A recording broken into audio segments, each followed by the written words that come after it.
into maybe why he was found guilty of one but not of the other? You know what? I actually can't do that. I'm not part of the jury deliberations, so I don't know what they're thinking.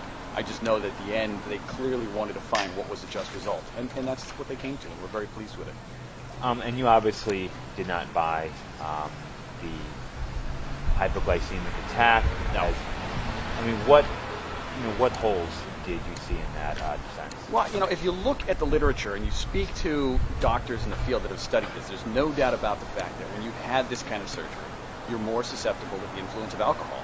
He had the surgery. There's no doubt about the fact that it had an influence on him. I think that was a key part of the case. So if you look at the verdict that came from the jury, that's the way to interpret it. Clearly, they found that he was under the influence of alcohol. They didn't find that the DUI itself was necessarily the cause of death, but that he was criminally responsible for killing the people that he killed.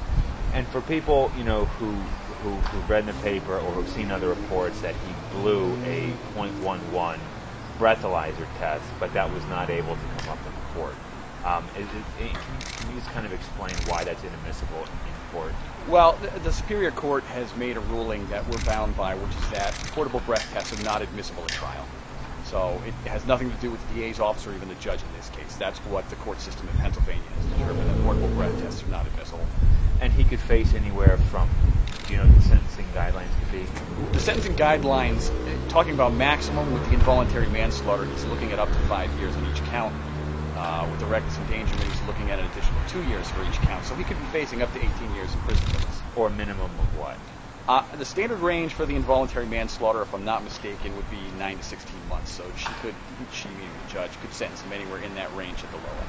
But you would also, again, he was convicted of the DUI, but not of the homicide by vehicle DUI. That's correct. I'm still having a tough time understanding the difference there. Is there any way you could break that down? I'm 6 years old.